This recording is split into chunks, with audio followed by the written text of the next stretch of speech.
Hello, everyone, and thank you to this week's edition of Accessibility News. Tracy Delisle and myself are here to always share information with you about accessibility, hopefully to offer some education, some insights. Today, we're going to be focusing on visual disabilities because it seems quite a few people have some problems with those eyes. Tracy, how are you today?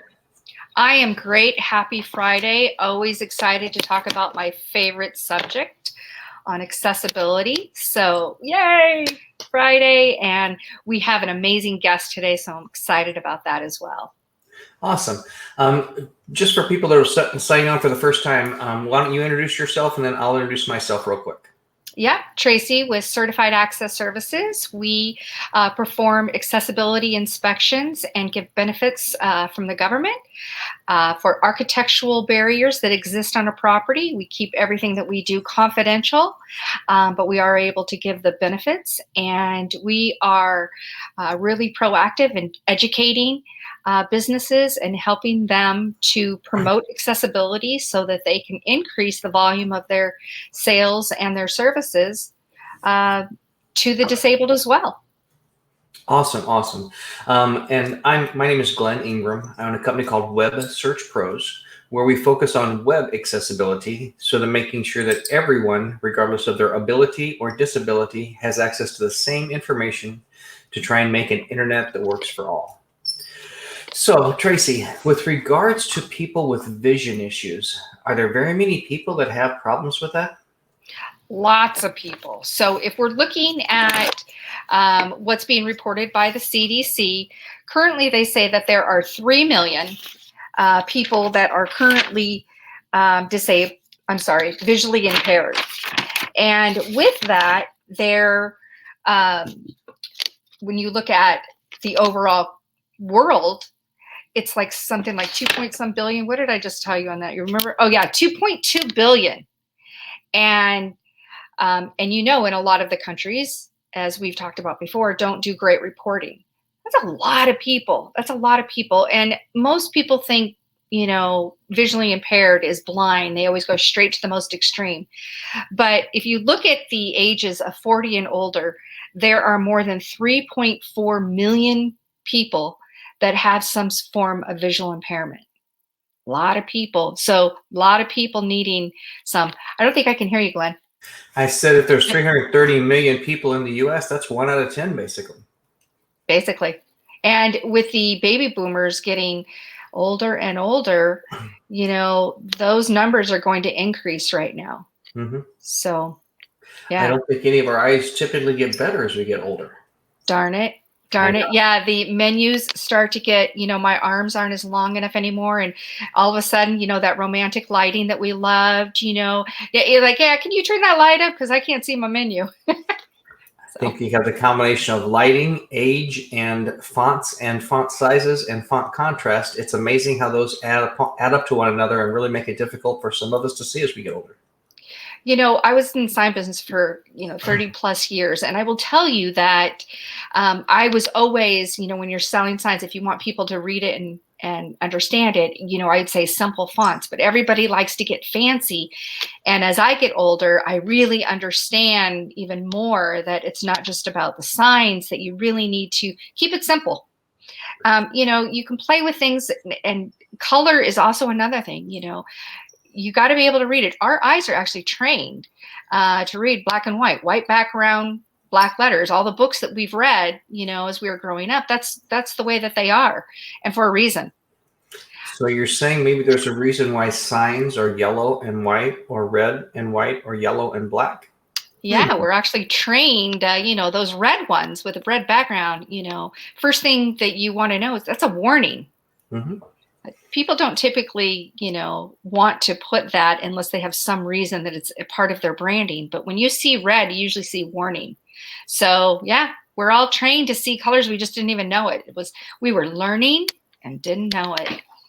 I spoke a couple years ago to a group of graphic artists and designers, and I don't think they really appreciated my comment when I said, I've never had anyone complain that your website was too easy to read and too easy for me to understand. Absolutely. Never heard that. No. Never in all the years I was with the sign business, I never, heard that when we made it simple, we made it, visible, that they weren't complaining that that's just too easy to see. Nope. Mm-mm. Mhm. Awesome. Well, we have like you mentioned, a guest. We have a young lady named Jenine Stanley that's ready to come on board with us right now and visit a little bit about some vision issues. So let me bring Jenine on board. All right. Hi, Jenine. How are you? Hello there. Hopefully everything worked and you can hear me, and I'm coming through nicely for you. And we can see you very well. That's great. So Fabulous. excited to have you on, Jenine. And I know that we've spoken a few times, and that you are the communications director there at IRA. And I don't think a lot of people know what IRA is in the general public, because it's not really a service that's for most of them, but they don't realize that you're in there kind of like ninjas. They don't even know that you exist in there, right? Our agents definitely are ninjas. So we are what's called a visual interpreting service, and it's sort of like a sign language interpreter, only for visual issues. And although our primary audience is blind and low vision people, you'd be surprised how many people actually can benefit from IRA. So if you're confused often by visual information, maybe you have a panic disorder, anxiety disorder, something like that, where you just need one person giving the input. That's what we do. And I can go into that, of course, as much or as little as you would like, but that's basically IRA. Fantastic. Well, since we are definitely talking about the visual impairments that people have, what is it that you do for the visually impaired? What is the product, and how does that work? Sure. Well, IRA works through a smartphone app. It's available on iOS and Android, and you will connect through the app with one of our trained agents. And that's the real key to our service, is that our agents are trained, and they go through extensive training and continuous training, actually, to be able to provide information. They can tell directions, for one thing, because one of the banes of our existence as blind and low vision people is when people say, it's over there, well, just go that way. And you will not hear that from our agents. Our agents will give you explicit directions. Move to your left. It's to your right about 10 feet. You're coming up on it. You can reach your hand out and touch it now. And that is a really huge factor for people. Our agents read things through the camera. They help people navigate, which is becoming more and more a thing as we go back to the real world. They help people with a lot of online accessibility tasks where there are inaccessible things on websites. But sometimes you just want the efficiency, and you just say, it's quicker for you to do it than for me to skim through with the screen reader. So the number of tasks that we do is kind of endless. We take pictures for people so they can post them on social media with descriptions. Yeah, it's fantastic. Yeah, I got to enjoy the when you guys did your first opening in San Diego, and I got to experience putting on some glasses and closing my eyes and having someone kind of walk me through an obstacle course. And I was so impressed, that I didn't, smack into a wall, that they really give you some great protection. And so increasing that independence must be an incredible feeling. It certainly is. And it's whenever you as the person want it, not when it's convenient for somebody else. So that's another key piece of our puzzle. Yeah, and one of the things that we do is, both Glenn and I, what we promote is making it so that the disabled, from all different types of disabilities, can be independent. Because isn't that really the goal at the end of the day, that we are trying to make it so that you don't have to ask someone, but we also want to be able to provide tools that if you need to, you can. So whether it's walking into a restaurant, you want to be able to get through and not worry about barriers. Or what Glenn does is makes it so that when you're working with the internet and a website, that you can get through that website without having to ask for help. And that's really what we promote and we advocate for every day, by educating the community and getting them to understand Would you agree with that, Glenn? I mean, that's kind of what we're doing on a day-to-day basis here. 100%. I think most of us just take things for granted when we don't know what's going on. We haven't experienced things. I reference a lot of times the first time I was ever with someone that couldn't tell the difference between red and green, and a friend of mine couldn't see his red T on the grass. You just don't understand those things, and we take our abilities for granted. I was actually talking with another marketer yesterday that's had laryngitis now for 4 weeks, and her eyes have opened from not being able to speak and having to use type to text audio and things like this. When you lose something like that, even if it's only temporary, it really makes you understand, what does someone do that has to deal with this on a regular basis?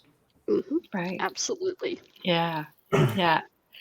So, what do you think, Jenine, on a regular basis? What is something that you would say is the most misunderstood thing that people would not guess for visually impaired? What would be something they wouldn't guess or understand, right? Well, I think the one thing that people say often is, don't you have somebody to help you? As if I have staff, no, sorry. Often we don't. Now, in some countries around the world, the government will provide that kind of assistance for people, but that doesn't generally happen in the US. And even if we have sighted family members, they may not be, family dynamics being what they are, they may not be the people we want to help us with sensitive information or just on a day-to-day basis. So I think probably that expectation that there is somebody there that can help. Now, the joke is, people can now look at them and say, well, yeah, I have IRA, but it would be so much better if this was accessible in the first place. And I think that's probably the biggest issue. Yeah, I agree. I agree with that. And I think that's definitely something that we're promoting. Yeah. And I guess I can see why they would think, why don't you have staff? I didn't think about it as far as staff, but you must have some sort of assistant or something like that. So, Right. yeah.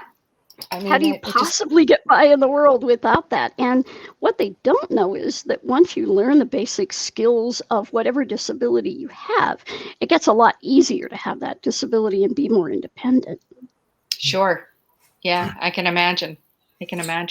Well, it seems like, in my experience, most people that have a disability really aren't looking for special assistance or whatever. They're just looking to be treated as equal.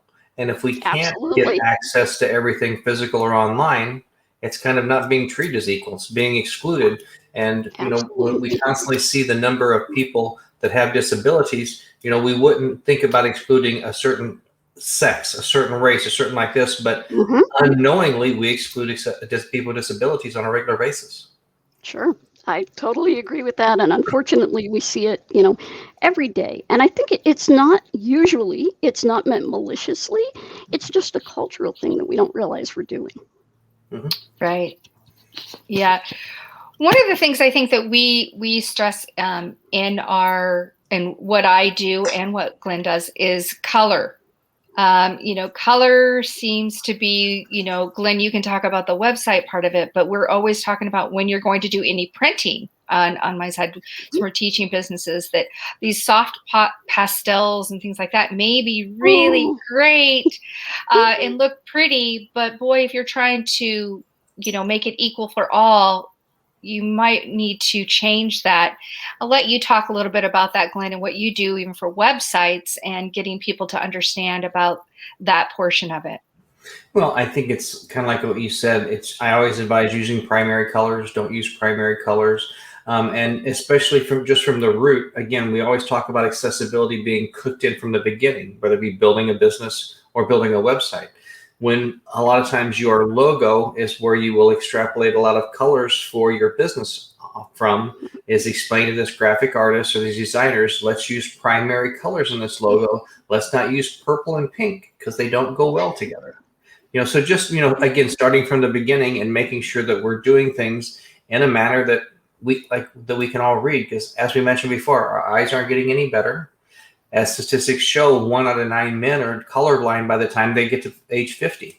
So that means about 4.4% of our population is colorblind by the time they're 50. So, I mean, just doing little things like that to make sure things stand out better. Right. What about we've talked about on our show before about the little button that some people put on and say, now my site is accessible. Janine, have you had experience with that? And if you have... Oh boy. You are talking about the accessibility overlay, right? I Yes, Oh ma'am. my. am. Yes, and unfortunately, some are better than others. I'm not going to throw all the accessible overlay people under the bus because some of them are actually providing helpful information. But unfortunately, there is a group of these overlays that really don't touch on the needs of all of the people who are looking at accessibility to your website. And what works more than a magic button on there, because the magic button's going to get you in more trouble, I can tell you, unless you research it well, is to do the code the right way to begin with. And there are lots of resources out there as to how to write accessible code, how to work it into what your website does. And, you can use color, you can use things like that in creative ways. Just make sure there's enough contrast there. Because most of the people who are legally blind in the United States have some degree of vision, whether it's light perception, whether it's being able to read with magnification, and it's usually being able to read with magnification. So it's something to keep in mind. But there is no magic bullet for accessibility, unfortunately. Well, and what I found with them is some of them that do better than others, like you mentioned, we're not going to throw everyone under the bus, but it only works in a certain scenario. Yes. If you take alt text, by example, some of them do have a little bit of AI in there to read it if the alt text is empty. But if someone has placed something in there, it doesn't override. I haven't seen any of them that help with color contrast. No. And they also sometimes introduce other obstacles. So if you Many. if you're using a screen reader and then all of a sudden you accidentally turn on their screen reader, you're hearing something talked about maybe a second or two apart, and that's a little bit confusing. Absolutely. And this is people's jobs too. This is not just, oh, well, the website didn't work. Well, they can get it some other way. No, it's actually sometimes software that people are using for their gainful employment. And in these days of the gig economy, a lot of people are doing contract work. And often this kind of software, it really gets in the way of people doing that kind of work. Yeah, I definitely hear that when I'm talking to the public. That's exactly what they'll say. Well, they can do that this way. Well, how would they even know to do it that way? I mean, are we forgetting what's going on here? And when you say that to them, then they realize. One of the things I really... Do you have somebody, to help you? Don't they have an assistant? Right. And one thing I found interesting in 2021, I'm seeing a growing number of lawsuits having one of those overlays on there. So I had this conversation a couple of times a year ago, where if I wanted to use my skills for bad, I could build a little program and some tools I have, and I could give you every website that has that tool on there for someone to sue. But fortunately, we chose to use our skills for good and not evil, and not give them to attorneys that want to sue people. Yes. But it's easy to do. Absolutely. Yeah. And there are so many ways to do it right that I feel badly for companies, and do it right inexpensively. There are lots of free resources out there. And as I tell this to everyone I talk to, and literally I just got off a call a few moments ago with someone we built an accessible website for 2 years ago. And I said, did you take advantage of your tax credit? And he said, what was that again? Yes, Uncle Sam pays for half of accessibility in the form of tax credits. Yay. Yeah. We are pretty good about telling clients about tax credits or grants or things like that. There's a lot of that out there right now. And so we're trying to give it so that businesses don't have excuse to not bring their websites or their accessibility barriers that they have within their business up to code. So, listen, you're getting money. You're going to have to do a little bit of paperwork, but boy, I'll tell you, it is worth it to do that. Absolutely. Yeah, I want to talk about another website item that I learned about. And I actually yesterday had to do it and thought, how in the world would I do that? And that was the CAPTCHA. The CAPTCHA, Oh, the thing that, yes. oh my goodness. Mhm. So I Oh, had to do one yesterday where you have to pick all the lights that were in the pictures, and it went on like 10 times. And I thought, how in the world would anybody be able to do this, even if you had a visual impairment? Because they make some of those images in there so obscure that I was having a hard time. Like, is there a light in there? Mhm. So I can't even imagine. And so when you're working on websites, Glenn, is that something that is included in what you do? How does that all work?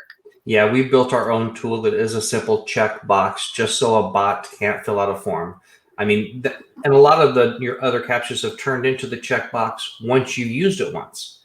But if you haven't used it and you're going there for the first time and it says, okay, which three of these pictures or which picture has a car in it? Well, if you can't see, how do you identify which image has a car in it? And you Yeah. So, haven't put all yeah, tags on the images. yeah. So Yeah. a checkbox that someone can use with their keyboard, that's what we do, just to try and keep the bots away as much as possible. And that is so perfect. Oh, I love it when we hit those because that's a lot of what our IRA agent ninjas do is help complete captchas. Mm-hmm. Wow. I had an interview a year ago with a gentleman that had lost his vision, lost it very bad, started losing it in his teens, but really lost about 25, 26 years old, and had gone to college for programming. So it was kind of fun listening to him saying, come on, don't be lazy, guys. It takes a little bit of code. And he mentioned this huge retailer for electronics that they'd done all the work to make their site accessible, except for when he was going to buy something from them and the form wasn't accessible. He said, you get me Yes, interested and won't let me complete the transaction. yes.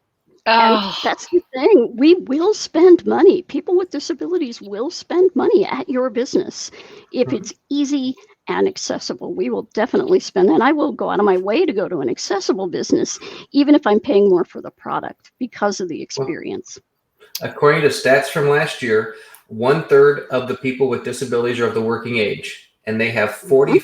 490 in the U.S., $490 billion of disposable income and $21 billion of discretionary income. So yeah, there's Mhm. money to be spent with businesses that advocate. Oh, right, yeah. And it right. seems to me, in my experience, that visual disabilities are small communities. Hearing disabilities are kind of small communities of their own. People with MS or MD. And typically, if they find a business that's advocating, you guys don't talk about that to each other, do you? Oh, never, never, ever. I mean, that's great word of Constant. mouth. We really shout it. You'll see, on the social media of your choice, talks about businesses that really do it right Yeah. and do well, not only in the website and maybe the physical space, but also training their employees, things like that. The whole package just Hmm. works. And we will definitely shout that from the rooftops. Hmm. Yeah, I explain that in our seminars is, when you go to a restaurant and the food is just fantastic and your experience is fantastic, you tell someone. It doesn't matter. Yep. You're going to tell at least Mhm. one person, and then that person's going to go, oh, yeah. Well, think about in the world that you've made it accessible to somebody, and they're like, our experience was fantastic and the food was fantastic. So creating for them, and they're definitely it's going to be a little louder in their community because you've really made their experience exceptional. So increase the volume, get out in social media and let them tell the world about you, and don't be afraid. Most Mhm. people, we've talked about this, that when they hear ADA, they run. I Mhm. have to put on my tennis shoes sometimes just to catch them and say, it's okay, we're helping you here. And Yes.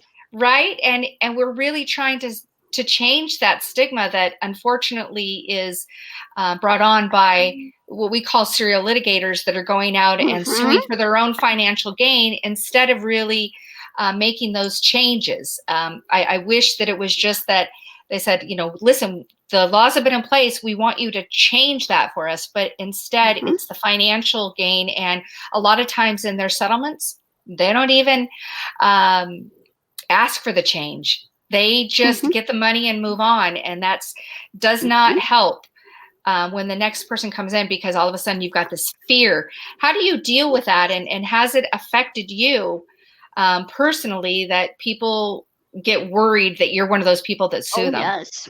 Oh, yes, absolutely. Anytime, and there's a time and a place for legal action. And sometimes it's your last resort. And it usually is. I mean, I came up with the mantra, as I went through my various career stages. I was taught, educate, negotiate, litigate.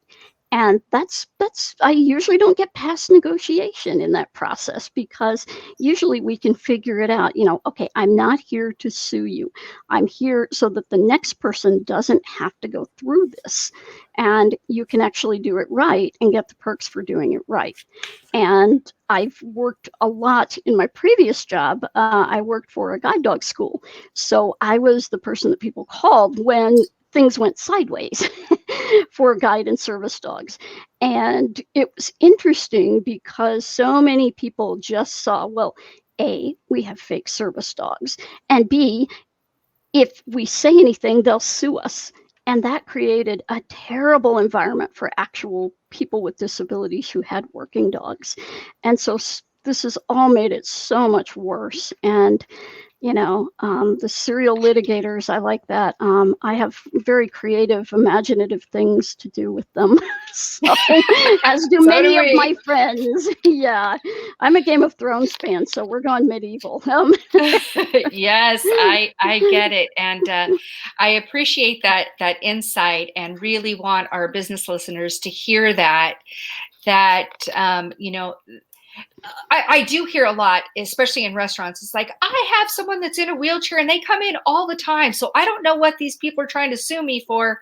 Well, yeah, like, there's good people in the world and there's bad people in the world. It's just, you have to put that in them in that other category. I'm sure the person that comes in all the time to your business, they're just a regular person, just like you and I. They're not out to cause any harm. They're just out to enjoy their establishment, and they like coming here. So please don't put every person in that category, because it's really not the way it is. It's not the way. We're not all criminals in the world, right? I mean, let's just think of it that way. I want to talk a little bit. Go ahead. Oh, I'm sorry. The reason that we have these standards and basic starting places for the ADA is to give you a place to start, because not everybody's disability is the same. But if you're starting from a place that works for most people, you're already doing it right. Absolutely. Absolutely. So I want to talk a little bit about some architectural stuff, and those yellow little bumpy things. And I'll be honest with you, I promote them because I am in the world of architectural accessibility, but I personally call them ankle breakers, because I am positive that at some point I'm going to wear some heels and I'm going to break my ankles, or it's going to break my bottle of wine. Neither one is good. So I know why they're so important. I promote them, but tell me, coming from your perspective, how important they are. Oh my goodness. So imagine, the world as we often see it now. Sidewalks are flat. Surfaces are flat. They're all the same color. You're texting on your phone. You're walking along the sidewalk with kind of half a glance up and then back down to your phone. And pretty soon you hear horns, or you hear cars whizzing by you on both sides. What? How did I get out in the street? And you look up and you're in the middle of this, 5-lane intersection that you weren't paying attention to. That's why there are truncated domes. And truncated domes went through a ton of research back in the 90s to figure out the right type of surface. They're not, I wish there was a surface that could accommodate everybody, but the truncated domes were what we came up with, and they're especially important in places like loading docks, like train stations and subways, where if you misjudge that edge, you could be dead. And yes, I have seen them work for sighted people, where the guy will be reading his book or his phone again, because we're all doing that these days, or talking and absorbed in a conversation with his headset, and suddenly his feet hit that surface and boom, back up. Right. And so that's what they're there for. And I would recommend not wearing the stiletto heels Not good for your feet or your joints, but But they look so they do cute look cool. sometimes. Absolutely, absolutely. And carry that wine carefully. I will. So here is the thing that I teach every day about truncated domes, and I get it. Sometimes they're everywhere. The biggest mistake that I see is that people put them in the wrong place all the time. Yes. And Yes. so when I teach and I'm out there, even with contractors, we'll have them close their eyes and I have them go along that path. And I say, you're on and then you're off. When you're off, there's going to be traffic. So now I want you to think about where you placed it and on and off. So when they approach it, they know now that when they get to the end of it, there's going to be some sort of moving traffic, whether it's a bicycle or whether it's a car. It's danger. So we're just going to say that on the other side of this is danger. And we'll see them in the middle of parking lots. And I thought, boy, you better stay on the square or you're in trouble. I can't even imagine a circumstance where that would be, unless somebody is marking out like a service road. But even then, you've got to really hit that thing perfectly to get it. And or in in the middle of a sidewalk the other day. I thought, you want them to stop here, or which side of that was where the danger is? You can't have it in the middle of the sidewalk. So it's always interesting to see where people put them, because contractors, God bless their hearts, they love to just slap them in anywhere, and they're not thinking about the use of them. And so we will teach people about the use of them as well. That's a big one. And the color we talk about, because we're in color. I mean, we're in California, so the color of them. Let's talk about why it's important for them to be yellow, so the businesses understand. Because a lot of people say, listen, it's not as pretty. It doesn't go with our, the theme of what we're trying to feel here. Why is it important to have the yellow as opposed to the gray that matches the sidewalk? Or the nice, brushed nickel ones or something. Yes. And it's all about that contrast and warning. These are warning devices. And when you mentioned the signs at the beginning of the program, that's really what this is about. It's about that color contrast. And so that somebody who is colorblind can see the contrast in the colors. Maybe they don't know it's yellow, but they can see that it is much lighter than or much different from what's around the area. And it just makes it so much easier for people with low vision, which there's that category of not quite legally blind, but really having a significant visual issue. And those people really need the color contrast to stay safe. Yeah, I was told by a blind person one time that when you do the gray, it looks like a hole in the ground. Yep. That you think that you're going to be.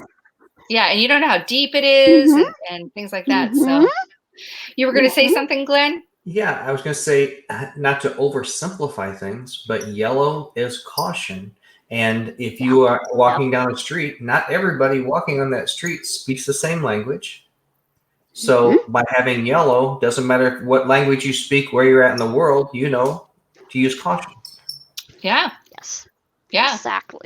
Exactly. Because these accessibility things actually cross a lot of borders when it comes to,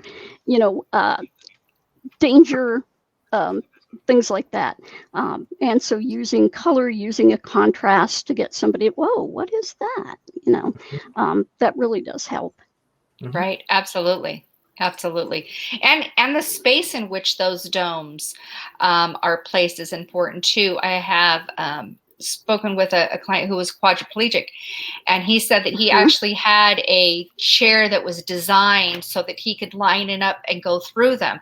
And the reason is because the vibration really just sent him over the edge, because every feeling goes straight through his brain. He said it vibrates his brain. And so he had a chair that was specially made. Well, that's fine. But when sometimes people order them from another place and they're not compliant in California, all of a sudden those bumps are different. And so it really does making sure that what you're ordering is absolutely compliant to California code and federal code makes a difference to all different types of disabilities, Yes. not just the visually impaired.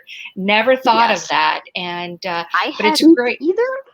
But it takes me back to the testing days when they actually looked at how people wearing heels went over these things. And although you think it's going to be a tripping hazard, it actually isn't because of the spacing of the bumps that you don't even have to look down at as you walk across them. And the folks who use wheelchairs really were saying, could you please not make these too high, because it's going to be just all kinds of problems for us. And so they came to the standards that they have, and please, stick to them. I think it's sad when companies make them that are not up to, the regs in either state or federal. Right. Absolutely. Absolutely. Yeah, it is. It's an interesting world that we live in. Everything is so much more digital than it ever used to be, which is good and bad. I think it's that double-edged sword. And I was talking about the standards that not just for computers and websites, but kiosks and all of those different things. And a lot of them have Braille. Do you read Braille? I do. I learned it as an adult, so I don't read it as well as people who grew up with it. But that was one of the first things I did when I lost my reading vision in my 20s. It was like, oh, I can't stand not to have a way to read and write and to take down information that I need, because audio is fine, but it's not always convenient. If I want a phone number or a credit card number, especially, I want that written down in Braille. And yeah, I am definitely a Braille advocate. Braille advocate and the correct Braille. So yes. The other day we got a call. I didn't tell you about this, Glenn, but we got a call because on the men's restroom sign, it was really long, like it almost went end to end, and they knew that didn't say men. And it turned out to be a naughty word. And they just thought no one would know that. And wow. Yeah. Oh. So they ordered it on the internet, somewhere, who knows. And when they got it, they called us up and said, does this say men's? And I don't read Braille, but I have a Braille reader, so I can pull up on our computer and see that those dots did not say that. And so when we had it figured out, it was a naughty word. And I thought, boy, they're selling these. And so when you get to that and you're reading that, can you imagine? I can't even imagine. Immediately it's the business's reputation that's on the line. And as amusing as it sounds, it's like, wow, you know what? You business just got swindled out of some money unless you intended to do that as part of, a bar or something crazy like that. But wow, that's not even up to code. Okay. No, not to code. But it was so long that it wasn't even close. But it was, it was a naughty word. And the only one that would ever know it. And they're like, who really reads it? And I was like, no, there's a reason that you have that. I can't even imagine what the facial would be if somebody reading that. So yeah. And please get the ones that are stamped so that the Braille doesn't wear off. My former employer, we had these beautiful signs. They were color contrast. They were gorgeous, but the letters were affixed to the material. And as they got older, they began to fall off. And hilarity ensued when the smoking room became the, mowing room, and it was all wrong. And so, be careful what kind you buy, depending on how much use you have. Our signs, obviously, in a guide dog school got a lot of use, but, think about what you're buying and how people are going to use it. Yeah, they're not sharp. I mean, I will tell people that a lot of time people are buying those molded ones and they'll be sharp. And so anybody that's ordering anything, it is so imperative that they're ordering from someone. If you're going to have your website done, making sure that person is qualified to have the abilities that Glenn has to write code and understand it. He knows I'm no techie by any means, and I depend on professionals that really know what they're doing. Sign professionals, for us, I was in the sign industry, and our niche was accessible signs, which is kind of what led me into what I do today. But getting people to rub those signs and really understand, imagine reading that all day and cutting up your fingers, that's sharp. Yes. Including the tactile portions of it, because if you're rubbing your fingers along the edge of it, why those edges need to be eased. And getting businesses to not be afraid, but making sure that the professionals that they're working with are qualified. And don't spend the money. Good sign makers, the really good sign makers will particularly say this is smooth braille. That they'll point it out because they know how important it is. Oh, and absolutely. So, kind of look for that. And if you're talking to them in person, ask them about the smoothness of the corners and things like that. Because if you feel some of the elevator braille, some of it is really, really painful. Oh, yes. So, yeah. Yeah. I talk to those vendors. It's the raised characters as well. So that tactile alone it can be very sharp. And if you close your eyes and rub your finger around the whole thing, and I can't even imagine even getting through a word, you better have some pretty good callus on your hands, and then the feeling goes away. So and that's counterproductive. So absolutely. Emergency signs are always, I am just such a stickler about their location and the information that's on it, that, is this really leading down the right path? Same thing for Glenn. Our hottest thing that we're doing right now is getting people to understand why that's so important. And for Glenn's side of it, why they're being sued. And everybody thinks that they have the best web designer. How do you explain to people, like, just some sales suggestions for us when we're doing our presentations to these businesses, asking somebody like, how to go to Glenn, and it might cost you a little bit more in the upfront, but in the long run, you have saved so much money. What is it you say from your side of it when you're going in to talk to these businesses about architectural or websites?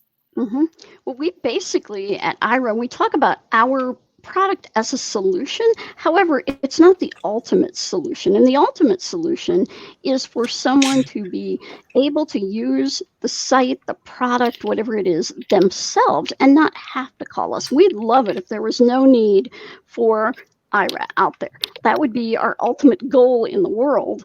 But unfortunately, that's probably not going to happen. But we will explain to people that, a good example is the COVID vaccine. Many of the state and private websites to schedule your vaccine, get your appointment, were not accessible. And there is no excuse for that. I was appalled to see the number. And so we stepped in and we provided a promo during which people could get sighted assistance free for a certain period of time. And that's still going on, by the way.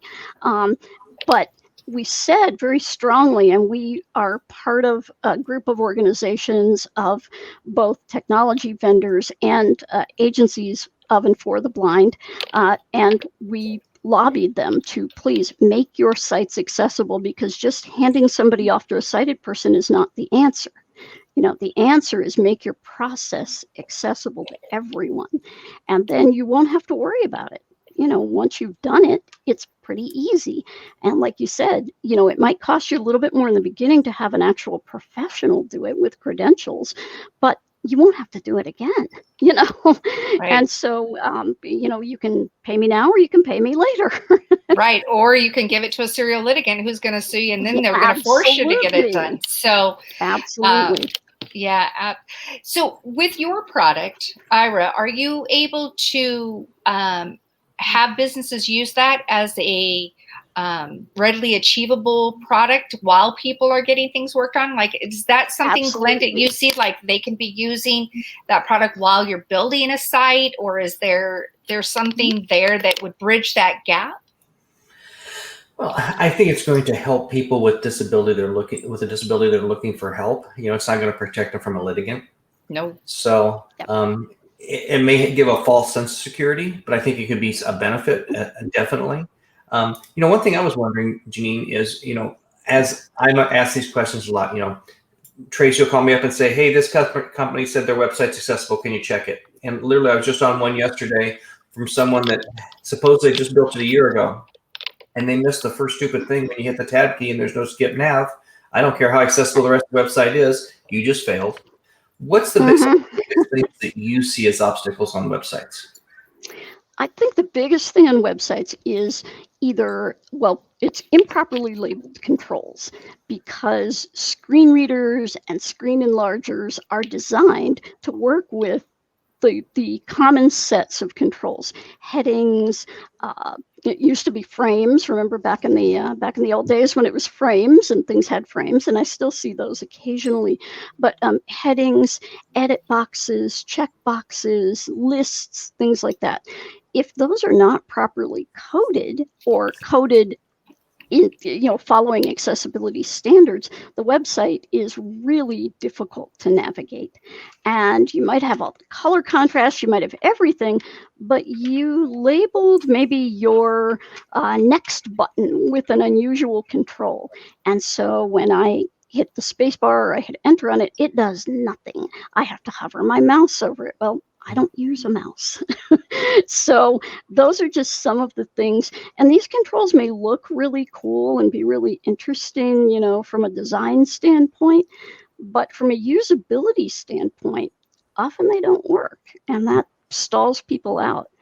And okay, we've even run into websites where we use a screen sharing program called TeamViewer to get into folks' computers and be able to manipulate them. And we can't even click on some of these controls. They don't work. And there's really no reason for that. It just reason. Doesn't make sense to me. It's laziness. Yeah.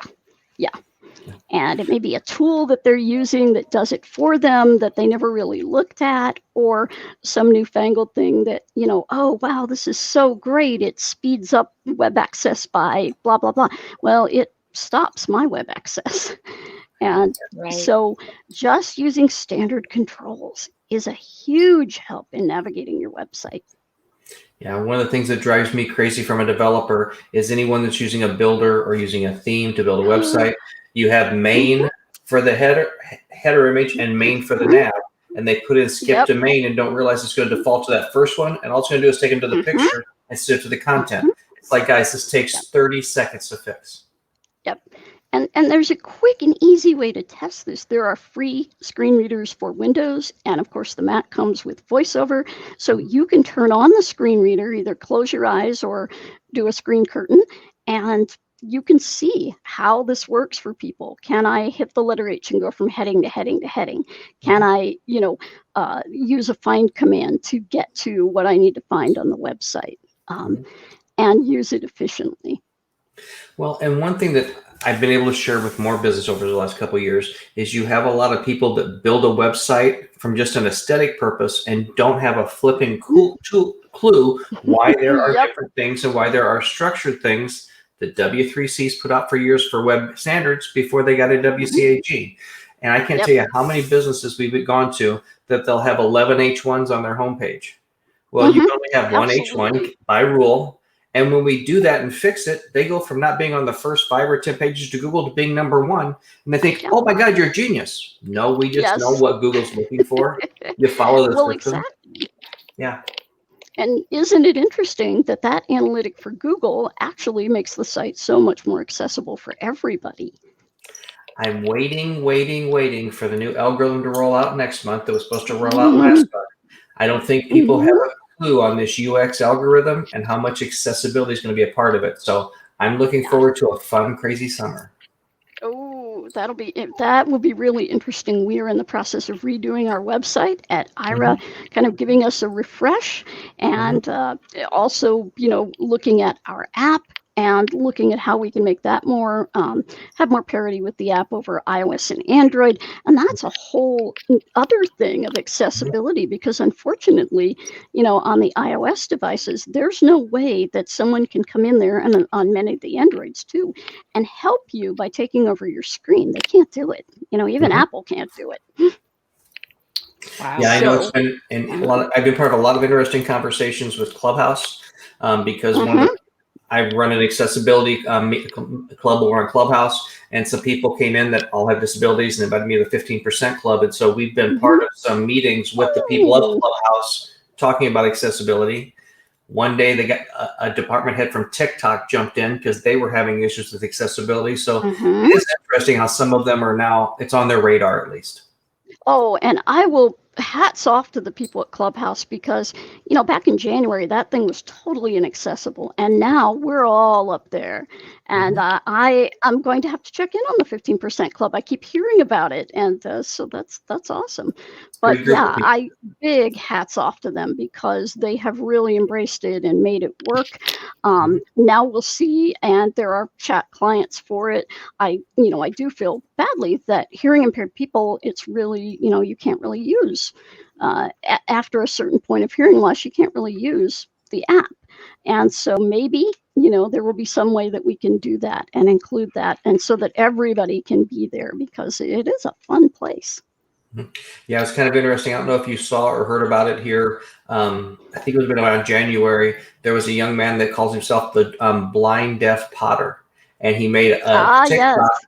about TikTok not being accessible. And so when the Mm-hmm. gentleman was the department of TikTok, I mentioned this, and he goes, "Oh my God, I saw it." Well, one of the people that started the 50% club knows him. And she said, if Ah, you get it fixed, I'm sure I can talk you into coming and doing another video for you. So it's just amazing absolutely. on one of these little apps how much our little world expands quickly. Hmm.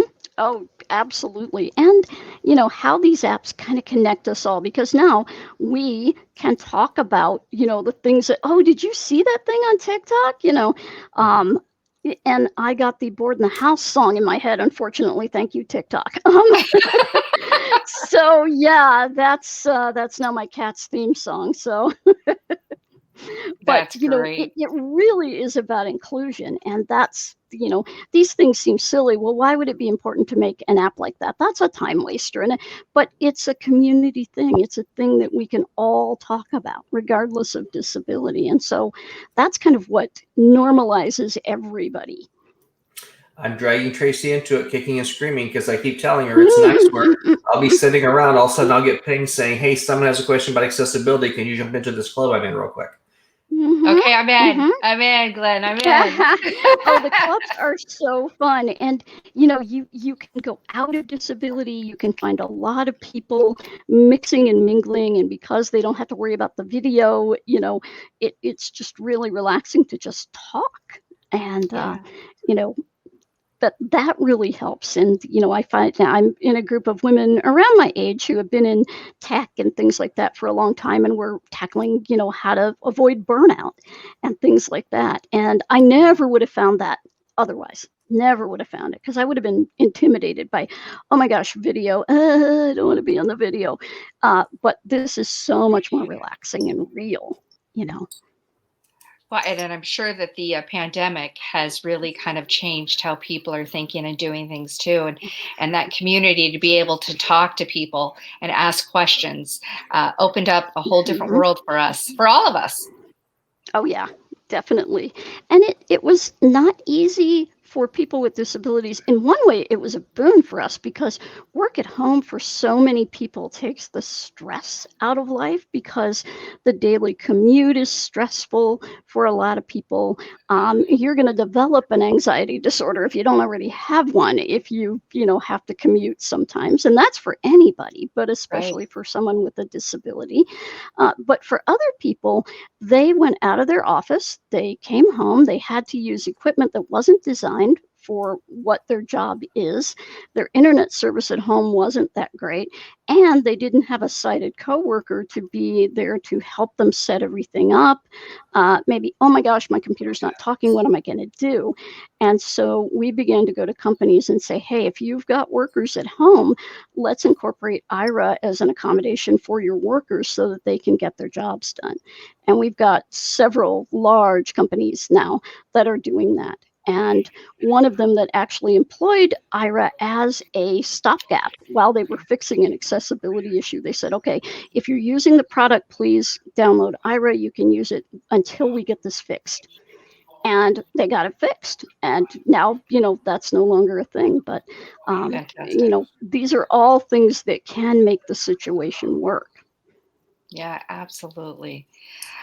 Jenine, it has been such a pleasure to speak with you and talk with you. I always learn so much, and we will continue to advocate for you and all of the others out there, and educating businesses. And I hope you too will be able to tell your people about us, and we can do some cross promotions and help each Oh, other in all of this, since absolutely. we are all after the same goal, and that's independence.